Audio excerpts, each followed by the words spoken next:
Christopher Mark, CM, Murphy. He died on the 16th of January 2021.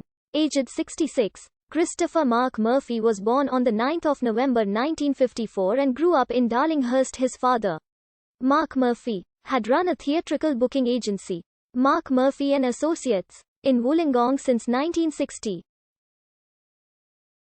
A year after Mark died in 1969, Murphy, at the age of 16, joined his mother in running the agency but shifted its focus to rock music acts. Initially called Solo Management Agency, it became part of Murphy Media Academy, which eventually had offices in Australia and internationally. Murphy continued as a booking agent until late in 1979 when he met with Gary Morris, then manager of Australian rock groups Midnight Oil and INXS. Morris wanted to focus on Midnight Oil and asked Murphy to look after INXS.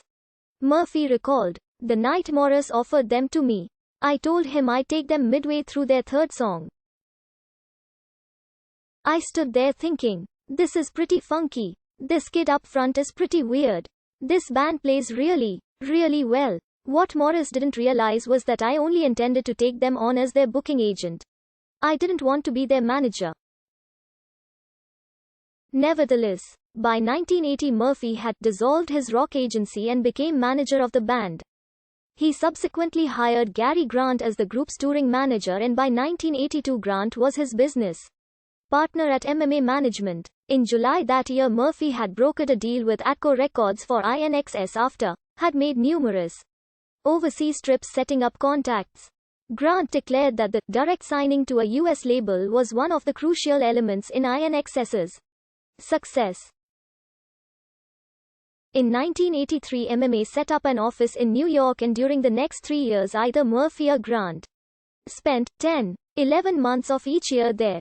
In late 1984 Melbourne-based alternative rock group Models were considering breaking up. Their label Mushroom Records tempted them with an offer of recording with US producer Reggie Lucas. INXS encouraged Murphy to sign the group to MMA. Under his influence Models pursued a more commercial sound to a radio-friendly format. Models relocated to Sydney, and long-term member Andrew Duffield was forced out of the group by Murphy under controversial circumstances. According to the Canberra Times, Tony Sarno, in the industry, and his partner are seen as good operators. By April 1986 INXS were selling records overseas. Lots of them. Delights in telling how INXS, no, MMA Management as well have calculated success in America. He talks quickly, with an authority bordering on aggression. Jenny Morris told Stuart Coupe of the Canberra Times that back in 1985 Murphy rang up and said, "Why don't you come on the road with INXS for a couple of weeks and fill in a bit of time?" I thought I might as well. And that turned into a 2 years thing that meant I did 2 world tours with the band. Morris had supplied backing vocals on their April 1984 album, The Swing. She performed a duet with INXS lead singer Michael Hutchence on their cover version of Jackson, and toured with them from 1985.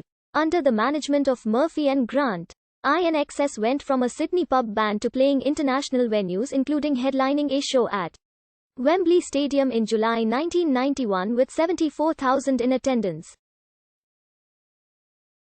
INXS sold more than 30 million albums worldwide. Murphy also assisted in the commercial success of Models, which achieved 2 hits on the Kent Music Report singles chart in 1985. Barbados and Out of Mind, Out of Sight. During October 1986 Murphy and Grant teamed with fellow managers Jeremy Fabini to stage the Australian-made series of concerts. The tour performance order was mental as anything. I'm talking the Triffids, the Saints, Divinals, Models, Barnes and INXS. It began in Hobart in December and visited all state capitals, ending in Sydney in late January the following year. Although the tour had been announced with claims of Australian mateship and cooperation, arguments ensued between various band managers over the proposed concert series film. Some bands felt they had been coerced into unfavorable tour contracts. The tour ended in a fracas when Murphy and Fabini argued backstage in Sydney and came to blows. In the 1980s, Murphy invested in digital broadcasting and music sales, but also organic farming. He created a large-scale free-range, organic chicken operation and ran a business for daily delivery of organic lamb to restaurants around the world. In 1987, Murphy was rated by BRW magazine as Australian Entrepreneur of the Year. In 1988, he established an independent record label, Roo Art. Initially distributed by Polygram, Murphy signed Australian acts to Roo Art including Crash Politics, The Hummingbirds, Ratcat and You Am I. In June 1991, Ratcat had simultaneous #1 single, Don't Go Now, and album, Blind Love, on the ARIA charts. In 1992, Murphy signed a deal with Time Warner Inc. for international distribution. In February 1995, You Am I had a #1 album with Hi-Fi Way. Later Roo Art acts included Wendy Matthews and